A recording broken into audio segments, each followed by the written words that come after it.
Guys, আশা করি আপনারা সবাই ভালো আছেন। এই ভিডিওর মাধ্যমে আমরা হ্যাভিং এর সমস্ত ব্যাপার শিখব। তো চলুন দেখে নেওয়া যাক। রুল নাম্বার 1, কোনো কাজ করার পর বা কোনো কাজ করে এর উপর দিয়ে আমরা হ্যাভিং কে ব্যবহার করি। যেমন having eaten breakfast he went to school, breakfast খেয়ে সে স্কুলে গেল। Having finish the project he return home, প্রজেক্টটি শেষ করে সে বাড়ি ফিরে এলো। অর্থাৎ আমরা এখানে হ্যাভিং এর দ্বারা কোনো কাজ করার পর বা কোনো কাজ করে এর উপর দিয়ে ব্যবহার করছি। তবে এই বাক্যগুলিকে এমনভাবেও লেখা যায়, he went to school having eaten breakfast, breakfast খেয়ে সে স্কুলে গেল। He return home having finish the project, প্রজেক্টটি শেষ করে সে বাড়ি ফিরে এলো। তবে এই বাক্যগুলিকে প্যাসিভ ফর্মেও ব্যবহার করা যায়। যেমন হ্যাভিং বিন ইনসাল্টেড হি লেভ দ্য প্লেস, অপমানিত হয়ে সে জায়গাটি ছেড়ে চলে গেল। Having been defeated in the game they return home, খেলায় পরাজিত হয়ে তারা বাড়ি ফিরে গেল। তবে এখানে হ্যাভিং কিংবা হ্যাভিং বিনের পর সর্বদাই ভি3 অর্থাৎ ভার্বের তৃতীয় রূপকে ব্যবহার করতে হয়। তবে এখানে ভি3 হলো ইটেন, ফিনিশড, ইনসাল্টেড এবং ডিফিটেড। এই বাক্যগুলির তিনটি স্ট্রাকচার রয়েছে। প্রথম স্ট্রাকচারটি হলো প্রথমে হ্যাভিং, তারপরে ভি3, তারপরে অবজেক্ট, তারপরে দ্বিতীয় একটি সেন্টেন্সকে ব্যবহার করতে হয়। দ্বিতীয় স্ট্রাকচারটি হলো প্রথমে একটি সেন্টেন্স, তারপরে হ্যাভিং, তারপরে ভি3, তারপরে অবজেক্টকে ব্যবহার করতে হয়। এবং তৃতীয় স্ট্রাকচারটি হলো প্রথমে হ্যাভিং বিন, তারপরে ভি3, তারপরে দ্বিতীয় একটি সেন্টেন্সকে ব্যবহার করতে হয়। রুল নাম্বার 2, অনিচ্ছাপূর্বক কোনো কাজ করতে হচ্ছে অর্থাৎ কাজের মধ্যে বাধ্যতা বোঝাচ্ছে এর উপরতে আমরা হ্যাভিং টুকে ব্যবহার করি। যেমন I am having to play football, আমাকে ফুটবল খেলতে হচ্ছে। হি ইজ হ্যাভিং টু কুক, তাকে রান্না করতে হচ্ছে। অর্থাৎ এখানে হ্যাভিং টু এর দ্বারা কাজের মধ্যে বাধ্যতাকে বোঝানো হয়েছে। এর স্ট্রাকচারটি হলো প্রথমে সাবজেক্ট, তারপরে helping verb is, am, are, was, were. এই পাঁচটির মধ্যে যে কোনো একটি সাবজেক্ট অনুযায়ী ব্যবহার করতে হয়। যদি বাক্যটি বর্তমানকালে হয় তাহলে ইজ, এম, আর এই তিনটির মধ্যে যে কোনো একটি ব্যবহার করতে হয় সাবজেক্ট অনুযায়ী, এবং যদি অতীতকালে হয় তাহলে ওয়াজ অথবা ওয়ারের মধ্যে যে কোনো একটি ব্যবহার করতে হয়। তারপরে হ্যাভিং টু, তারপরে ভি1 অর্থাৎ ভার্বের প্রথম রূপ বা বেস ফর্ম, তারপরে অবজেক্টটিকে ব্যবহার করতে হয়। তবে হেল্পিং ভার্বের ব্যবহারগুলি হলো বাক্যটি যদি বর্তমানকালে হয় তাহলে হেল্পিং ভার্ব হিসাবে আই এর পর এম, উই এর পর আর, হি অথবা সি এর পর ইজ, ইউর পর আর, দে এর পর আর, কোনো নাম বা ব্যক্তি বোঝাতে ইজ ব্যবহার করতে হয়। এবং বাক্যটি যদি অতীতকালে হয় তাহলে হেল্পিং ভার্ব হিসাবে আই এর পর ওয়াজ, উই এর পর ওয়ার, হি অথবা সি এর পর ওয়াজ, ইউর পর ওয়ার, দে এর পর ওয়ার, কোনো নাম বা ব্যক্তি বোঝালে ওয়াজকে ব্যবহার করতে হয়। রুল নাম্বার 3, তবুও বা তা সত্ত্বেও এর উপর থেকে আমরা হ্যাভিং সেড দ্যাট ব্যবহার করি। যেমন this restaurant is expensive, having said that I love the food, এই রেস্তোরাঁটি ব্যয়বহুল তবু আমি খাবার ভালোবাসি। He is poor, having said that he is honest, সে গরিব তবুও সে সৎ। অর্থাৎ আমরা এখানে দুটি বাক্যের মধ্যে কিছুটা পার্থক্য বা বৈপরীত্য দেখতে পাচ্ছি। এর উপর থেকে আমরা হ্যাভিং সেড দ্যাটকে ব্যবহার করি। এর স্ট্রাকচারটি হলো প্রথমে একটি সেন্টেন্স, তারপরে হ্যাভিং সেড দ্যাট, তারপরে দ্বিতীয় একটি সেন্টেন্সকে ব্যবহার করতে হয়। রুল নাম্বার 4, পেয়ে বা থাকা বা আছে এর উপর থেকে আমরা হ্যাভিংকে ব্যবহার করি।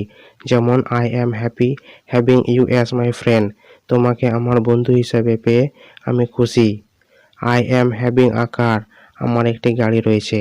অর্থাৎ আমরা এখানে দেখতে পাচ্ছি হ্যাভিং এর দ্বারা পেয়ে বা থাকা বা আছে অর্থে ব্যবহার করা হয়েছে। তবে এর দুটি স্ট্রাকচার রয়েছে। প্রথম স্ট্রাকচারটি হলো প্রথমে সাবজেক্ট, তারপরে হেল্পিং ভার্ব, তারপরে অ্যাডজেক্টিভ, তারপরে হ্যাভিং, তারপরে প্রোনাউন, তারপরে অবজেক্টকে ব্যবহার করতে হয়। তবে প্রোনাউনগুলি কর্মস্থানীয় হতে হবে। যেমন me, you, them, him, her, us ইত্যাদি। এবং দ্বিতীয় স্ট্রাকচারটি হলো প্রথমে সাবজেক্ট, তারপরে helping verb is, am, are, was, ওয়ারকে সাবজেক্ট অনুযায়ী ব্যবহার করতে হয়, তারপরে হ্যাভিং, তারপরে অবজেক্টকে ব্যবহার করতে হয়। রুল নাম্বার 5, খাওয়া বা পান করা অর্থে আমরা হ্যাভিংকে ব্যবহার করি। যেমন আই অ্যাম হ্যাভিং টি, আমি চা পান করছি। দে আর হ্যাভিং দেয়ার লাঞ্চ, তারা তাদের দুপুরের খাবার খাচ্ছে। অর্থাৎ আমরা এখানে খাওয়া বা পান করা অর্থে হ্যাভিংকে ব্যবহার করছি। তবে এর স্ট্রাকচারটি হলো প্রথমে সাবজেক্ট, তারপরে helping verb is, am, are, ওয়াজ, ওয়ারের মধ্যে যে কোনো একটি। যদি বাক্যটি বর্তমান কালে হয় তাহলে ইজ এম আর এর মধ্যে যে কোনো একটি ব্যবহার করতে হয় সাবজেক্ট অনুযায়ী, এবং বাক্যটি যদি অতীতকালে হয় তাহলে ওয়াজ অথবা এর মধ্যে যে কোনো একটিকে ব্যবহার করতে হয় সাবজেক্ট অনুযায়ী।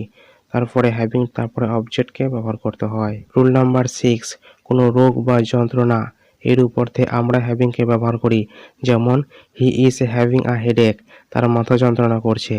C is having a cold and cough, তার সর্দি কাশি হচ্ছে। অর্থাৎ এখানে হ্যাভিং এর দ্বারা কোনো রোগ বা যন্ত্রণাকে বোঝানো হয়েছে। তবে এর স্ট্রাকচারটি হলো প্রথমে সাবজেক্ট, তারপরে হেল্পিং ভার্ব হিসাবে is, am, are, was, were এর মধ্যে যে কোনো একটি। বাক্যটি যদি বর্তমান কালে হয় তাহলে ইজ, এম, আর এর মধ্যে যে কোনো একটিকে ব্যবহার করতে হয় সাবজেক্ট অনুযায়ী, এবং বাক্যটি যদি অতীতকালে হয় তাহলে ওয়াজ অথবা এর মধ্যে যে কোনো একটিকে ব্যবহার করতে হয় সাবজেক্ট অনুযায়ী। তারপরে হ্যাভিং, তারপরে তারপরে যে রোগ বা যন্ত্রণার কথা বোঝাচ্ছে সেটিকে ব্যবহার করতে হয়, তারপরে অবজেক্টকে ব্যবহার করতে হয়। তবে এক্ষেত্রে অবজেক্ট থাকতেও পারে, আবার নাও থাকতে পারে। রুল নাম্বার 7, কোনো কিছু থাকা উচিত এর উপরতে আমরা শুড বি হ্যাভিং ব্যবহার করি। যেমন you should be having a pen, তোমার একটি পেন থাকা উচিত। Ram should be having a bike, রামের একটি বাইক থাকা উচিত। অর্থাৎ আমরা এখানে শুড বি হ্যাভিং এর দ্বারা কোনো কিছু থাকা উচিত এর উপরতে বোঝানো হচ্ছে। তবে আমরা এখানে শুড বি হ্যাভিং এর জায়গায় শুড হ্যাভও ব্যবহার করতে পারি, এক্ষেত্রে অর্থের কোনো পার্থক্য হয় না। এর স্ট্রাকচারটি হলো প্রথমে সাবজেক্ট, তারপরে শুড বি হ্যাভিং, তারপরে অবজেক্টকে ব্যবহার করতে হয়। রুল নাম্বার 8, কোনো কিছু অবশ্যই থাকা দরকার বা অবশ্যই রয়েছে এর উপরতে আমরা মাস্ট বি হ্যাভিং কে ব্যবহার করি। যেমন রহিম মাস্ট বি হ্যাভিং আ বুক, রহিমের অবশ্যই একটি বই থাকা দরকার বা রহিমের একটি অবশ্যই বই রয়েছে। হি মাস্ট বি হ্যাভিং মানি, তার কাছে অবশ্যই টাকা থাকা দরকার বা তার কাছে অবশ্যই টাকা রয়েছে। তবে এখানে মাস্ট বি হ্যাভিং এর দ্বারা কোনো কিছু অবশ্যই থাকা দরকার বা অবশ্যই রয়েছে এর উপর থেকে বোঝানো হয়েছে। তবে আমরা এখানে মাস্ট বি হ্যাভিং এর জায়গায় শুধুমাত্র মাস্ট হ্যাভও ব্যবহার করতে পারি, এতে অর্থের কোনো পার্থক্য হয় না। এর স্ট্রাকচারটি হলো প্রথমে সাবজেক্ট, তারপরে মাস্ট বি হ্যাভিং, তারপরে অবজেক্টকে ব্যবহার করতে হয়। রুল নাম্বার 9, কোনো কিছু থাকতে পারে অর্থাৎ সম্ভাবনা অর্থে আমরা মে বি হ্যাভিং কে ব্যবহার করি। যেমন Karim may be having a laptop, করিমের কাছে একটি ল্যাপটপ থাকতে পারে। He may be having a mobile, তার কাছে একটি মোবাইল থাকতে পারে। অর্থাৎ আমরা এখানে মে বি হ্যাভিং এর দ্বারা কোনো কিছু থাকতে পারে অর্থাৎ সম্ভাবনা অর্থে ব্যবহার করছি। এর স্ট্রাকচারটি হলো প্রথমে সাবজেক্ট, তারপরে মে বি হ্যাভিং, তারপরে অবজেক্টকে ব্যবহার করতে হয়। তবে আমরা মে বি হ্যাভিং এর জায়গায় শুধুমাত্র মে হ্যাভও ব্যবহার করতে পারি, এতে অর্থের কোনো পার্থক্য হয় না। রুল নাম্বার 10, মজা করা বা পার্টি করা ইত্যাদি অর্থে আমরা হ্যাভিংকে ব্যবহার করি। যেমন they are having fun over there, তারা সেখানে মজা করছে। We are having a party here, আমরা এখানে পার্টি করছি। অর্থাৎ আমরা এখানে দেখতে পাচ্ছি হ্যাভিং এর দ্বারা মজা করা বা পার্টি করা এর উপর দিয়ে বোঝানো হয়েছে। এর স্ট্রাকচারটি হলো প্রথমে সাবজেক্ট, তারপরে হেল্পিং ভার্ব হিসাবে is, am, are, was, were এইগুলির মধ্যে যে কোনো একটি ব্যবহার করতে হয় সাবজেক্ট অনুযায়ী এবং ক্রিয়ার কাল অনুযায়ী। তারপরে হ্যাভিং, তারপরে অবজেক্টকে ব্যবহার করতে হয়। রুল নাম্বার 11, অনেকদিন কোনো কাজও হয়নি বা ঘটেনি এর উপর দিয়ে আমরা হ্যাভিংকে ব্যবহার করি। যেমন it has been a week having met him, তার সাথে দেখা করার পর এক সপ্তাহ হয়ে গেছে। It has been long time having played football, football খেলে অনেক দিন হয়ে গেছে বা ফুটবল খেলার পর থেকে অনেক দিন হয়ে গেছে। অর্থাৎ আমরা এখানে দেখতে পাচ্ছি অনেক দিন কোনো কাজ হয়নি বা ঘটেনি এর উপরতে হ্যাভিংকে ব্যবহার করছি। এই স্ট্রাকচারটি হলো প্রথমে ইট হ্যাজ বিন, তারপরে যে সময়ের কথা বলা হয়েছে সেই সময়কে উল্লেখ করতে হয়, তারপরে হ্যাভিং, তারপরে V3 অর্থাৎ ভার্বের তৃতীয় রূপ, তারপরে অবজেক্টটিকে ব্যবহার করতে হয়। রুল নাম্বার 12, বিশ্রাম নেওয়া বা গ্রহণ করা এর উপরতে আমরা হ্যাভিংকে ব্যবহার করি। যেমন হি ইজ হ্যাভিং রেস্ট, সে বিশ্রাম নিচ্ছে। I am having your invitation, আমি তোমার আমন্ত্রণ গ্রহণ করছি। অর্থাৎ আমরা এখানে দেখতে পাচ্ছি গ্রহণ করা বা বিশ্রাম নেওয়া এর উপরতে হ্যাভিংকে ব্যবহার করা হয়েছে। তবে এর স্ট্রাকচারটি হলো প্রথমে সাবজেক্ট, তারপরে হেল্পিং ভার্ব হিসাবে is, am, are, was, were এই পাঁচটির মধ্যে যে কোনো একটি ব্যবহার করতে হয় সাবজেক্ট অনুযায়ী এবং ক্রিয়ার কাল অনুযায়ী।